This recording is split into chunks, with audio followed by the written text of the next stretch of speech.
Hello everyone, आज है 22 अगस्त और आज इस वीडियो में हम बात करने जा रहे हैं स्पाइस जेट के बारे में। देखिए, स्पाइस जेट के शेयर में पिछले कुछ दिनों से एक बढ़िया रिकवरी हमें देखने को मिली है।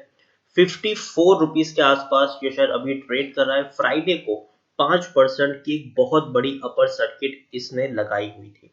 इस वीडियो में हम बात करेंगे कि स्पाइस जेट के शेयर में खरीदारी करने का ये सही मौका है कि नहीं, और जिन्होंने खरीदारी की है उनको यहाँ पर क्या करना चाहिए। तो देखिए, वीडियो को मैं शुरू करूँ उससे पहले अगर आपने अभी तक चैनल को सब्सक्राइब नहीं किया है तो प्लीज अभी इसे सब्सक्राइब कर लीजिए, क्योंकि आगे भी बहुत सारे वीडियोस हैं जो आपको काफी ज्यादा हेल्प करेंगे। तो चलिए शुरू करते हैं। तो जैसे कि आप देख सकते हैं कि स्पाइस जेट अभी 54 रुपीज के आसपास ट्रेड कर रहा है।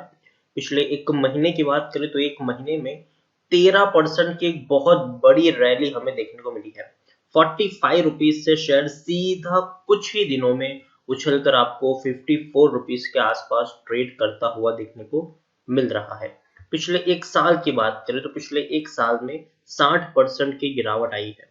आप देखिए, यहाँ पर 136 रुपए से शायद कंटिन्यूअस टूट रहा था, और पेंडेमिक के बाद तो इतनी बड़ी गिरावट आई, क्योंकि देखिए जब कोविड आया तो सबसे पहले इंटरनेशनल फ्लाइट बैन हुई, उसके बाद डोमेस्टिक फ्लाइट भी बैन हुई, और इनका जो बिजनेस है वो पूरा का पूरा टूट के बिखर गया।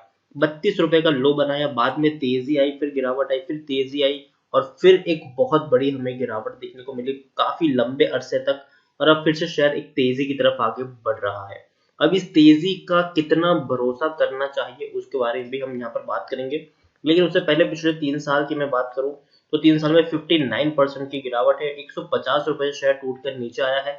10 साल की अगर हम बात करें तो 10 साल में स्पाइस जेट के शेयर में काफी ज्यादा अप्स एंड डाउन आए हैं।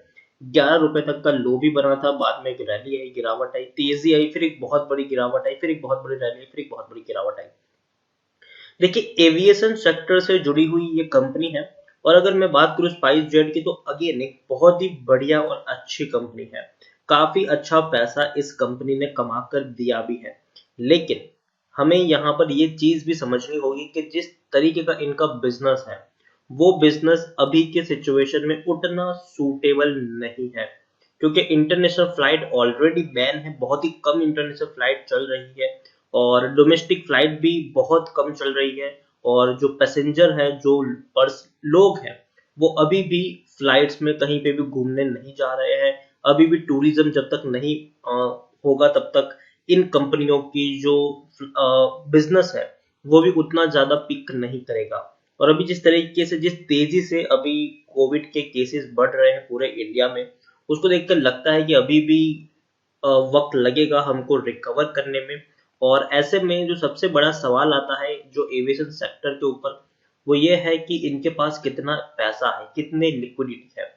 और उसमें दो बड़े प्लेयर हैं, स्पाइस जेट और इंडिगो। इंडिगो के पास इनफ पैसा है, इनफ लिक्विडिटी है, तो कहीं ना कहीं वो सरवाइव कर जाएंगे। लेकिन स्पाइस जेट को सरवाइव करने के लिए पैसा चाहिए। कुछ खबरें भी बीच में निकल कर आई थी कि स्पाइस जेट ने काफी लोगों को काम से निकाला भी है, काफी लोगों ने की सैलरियां भी कट हो रही थी इस पैंडेमिक के दौरान। तो वो सारी चीजें भी थी, और अभी कंपनी के पास उतना लिक्विडिटी नहीं है। तो लिक्विडिटी मतलब पैसा कहाँ से ये लोग लेकर आएंगे, वो भी एक बहुत बड़ा सवाल है, और उसके लिए क्या ऑप्शन हो सकते हैं वो भी मैं आपको इस वीडियो में जरूर बताऊंगा। लेकिन उससे पहले अगर देखें तो स्मॉल कैप शेयर है ये। तकरीबन 3200 करोड़ के आसपास का इसका मार्केट कैप है। एनएसई में देखें तो 1 करोड़ से भी ज्यादा का इसका वॉल्यूम ट्रेड देखने को मिल रहा है। शेयर होल्डिंग की मैं बात करूं तो प्रमोटर के पास 59.93% की होल्डिंग है। एफआईएल से अपन एग्जिट ले रहे हैं, सिर्फ 0.85% की होल्डिंग ही एफआईएल के पास है। म्यूचुअल फंड के पास 9.50% की होल्डिंग देखने को मिल रही है। प्रमोटर की बात करें तो अजय सिंह है, जिनके पास 50.72% की होल्डिंग है। और एक नेगेटिव पॉइंट भी यहाँ पर है कि 44% की प्रमोटर की होल्डिंग गिरवी है। 9 म्यूचुअल फंड ने अपना पैसा लगाया है, 46 एफआईएल्स भी यहाँ पर इन्वेस्टर है। हाईएस्ट पब्लिक शेयर होल्डर की बात करें एचडीएफसी ट्रस्टी कंपनी, जिनके पास 5.43% की होल्डिंग है। इंडिविजुअल इन्वेस्टर होल्डिंग 23.97% के आसपास है। और अगर स्पाइस जेट के बारे में मनी कंट्रोल में अगर हम देखें तो टेक्निकल रेटिंग अभी काफी अच्छी इनकी दिखाई दे रही है, क्योंकि देखिए धीरे धीरे हम लोग अनलॉक के फेज में जा रहे हैं। धीरे धीरे उम्मीद जताई जा रही है कि कोविड का जो खतरा है वो धीरे धीरे कम होगा, धीरे धीरे वैक्सीन आएगी, और वापस से एक अच्छी इकोनॉमी स्टार्ट होगी। तो उसी फ्यूचर को अभी यहाँ पर पूरा का पूरा मार्केट प्रिडिक्ट कर रहा है। यहाँ पर देखें तो 82% लोग, according to Moneycontrol user, 82% लोग खरीदारी करने की सलाह दे रहे हैं और 18% लोग यहाँ पर बेचने की भी सलाह दे रहे हैं। मार्च क्वार्टर में 816 करोड़ का इस कंपनी को नुकसान हुआ था, जो वाकई में काफी बड़ा नुकसान है। और जून में ये जो लॉस है वो आपको और बड़ा होता हुआ देखने को मिल सकता है, क्योंकि जून का पूरा जो वक्त था वो पैंडेमिक का वक्त था, लॉकडाउन का वक्त था, सब कुछ बंद था, फ्लाइट से लेकर सब कुछ इनके बंद पड़े हुए थे, तो बिजनेस पूरा का पूरा ठप पड़ा हुआ था इनका। देखिए इस बार लॉस हुआ है, इससे पहले कंपनी ने अच्छा प्रॉफिट भी किया था, 78 करोड़ का प्रॉफिट था। हालांकि सितंबर में 460 करोड़ का लॉस जरूर था, लेकिन उससे पहले 260 करोड़ का प्रॉफिट था, मार्च में 72 करोड़ का प्रॉफिट था।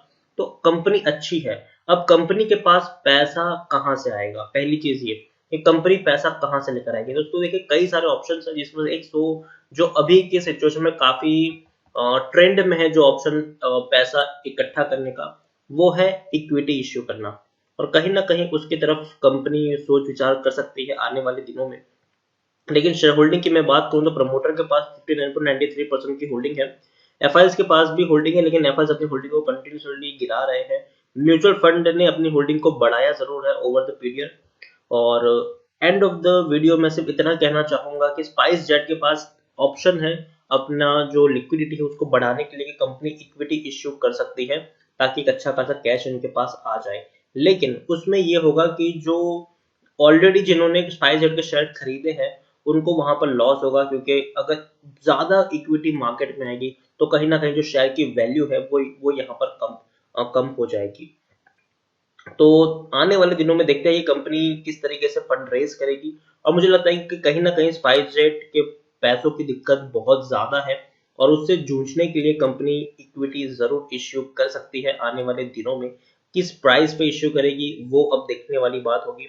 अगेन मैं आपको यहाँ पर कह दूं कि अभी भी कोई क्लियर कट अनाउंसमेंट नहीं आई है कि किस तरीके से स्पाइस जेट पैसा फंड रेज करने वाला है आने वाले दिनों में। लेकिन एक चीज है कि पैसों की दिक्कत स्पाइस जेट को है अभी के दौर में। अगेन मैं आपको यहाँ पर ये भी बता दूं कि बर्बाद होने वाली कंपनी ये नहीं है। कंपनी, मैं मानता हूँ कि पैसों की दिक्कत है इनके पास, और मैं ये भी मानता हूँ कि आने वाले कुछ महीनों तक इनका बिजनेस अफेक्ट भी होगा। लेकिन कंपनी फंड रेज कर सकती है, बहुत जल्दी कंपनी फंड रेज करेगी भी, क्योंकि बिजनेस में इनको टके रहना है तो पैसों की जरूरत है, और पैसे अभी है नहीं तो फंड रेज करना पड़ेगा इनको। तो किस तरीके से करते हैं वो अब देखने वाली बात होगी। तो मैं यही कहूंगा कि अगर फंड रेजिंग होती है, अगर इक्विटी के लिए ये लोग इश्यू करते हैं, तो जो चीज हमें यस बैंक में देखने को मिली थी कि 12 रुपए के ऊपर, 13 रुपए के ऊपर ये लोगों ने ऑफर किया था प्राइस, तो शेयर एकदम से टूट गया। तो स्पाइस जेट में मैं ये नहीं कहूंगा कि ऐसा हो सकता है, लेकिन मैं अगेन कहूंगा आपको कि अभी खरीदारी मत करिए यहाँ पर। अभी भी आप सबको पता है कि बिजनेस अनसर्टेन है, कोविड के केस बहुत तेजी से बढ़ रहे हैं, इंटरनेशनल फ्लाइट अभी इतनी जल्दी से फुल फ्लेज में शुरू नहीं हो सकती है, डोमेस्टिक फ्लाइट भी अभी भी लोग ट्रैवल नहीं कर रहे, लोग कहीं पर भी घूमने नहीं जा रहे हैं, बिजनेस इनका अफेक्ट हुआ है, इनके जो लॉसेस है वो डे बाय डे इंक्रीज हो रहे हैं। तो प्रॉब्लम्स बहुत सारी है, बहुत सारी यहाँ पर प्रॉब्लम्स है। तो ऐसे सिचुएशन में मुझे नहीं लगता कि स्पाइस जेट में इस वक्त निवेश करना एक सही डिसीजन होगा। मैं मानता हूँ कि शेयर में एक तेजी जरूर आई है, लेकिन अब धीरे से मुझे लगता है कि एक डाउन ट्रेंड भी शुरू हो सकता है यहाँ पर। तो खरीदारी की है और मुनाफे में हो आप, तो आप चाहे तो प्रॉफिट बुकिंग कर सकते हो, लेकिन फ्रेश बाइंग करने की सलाह नहीं है। इसका मतलब ये नहीं है कि कंपनी खराब है, मुझे लगता है कि अभी भी ये शेयर टूट सकता है, अभी भी इसमें गिरावट आ सकती है, तो इसीलिए मैं बाइंग की एडवाइस नहीं दे रहा हूँ। जब लगेगा कि यहाँ पर अब सब कुछ जो चीजें हैं वो अच्छी होती हुई दिखाई दे सकती है, तो जरूर मैं वीडियो बनाकर आपको उसके बारे में भी इन्फॉर्म कर दूंगा। लेकिन एक चीज ये भी कहना चाहूंगा कि अगर आप लंबी दूरी के निवेशक हैं, आपका नजरिया है कम से कम 1-1.5 साल का, तो आप चाहे तो बने रह सकते हैं, अगर आप बड़े लॉस में हो तो बने रह सकते हैं, लेकिन फ्रेश बाइंग करने की सलाह यहाँ पर नहीं है। और आप अगर प्रॉफिट में हो तो प्रॉफिट बुकिंग अगर आप करना चाहो तो भी कर सकते हो। तो इसी के साथ वीडियो को एंड करूंगा। अगर आपको वीडियो पसंद आया हो तो प्लीज इसे लाइक करें, शेयर करें। अगर आप चैनल पर पहली बार आए तो प्लीज सब्सक्राइब करो। स्पाइस जेट के बारे में आप क्या सोचते हैं वो भी आप मुझे कमेंट में लिखकर बता सकते हैं। Thank you.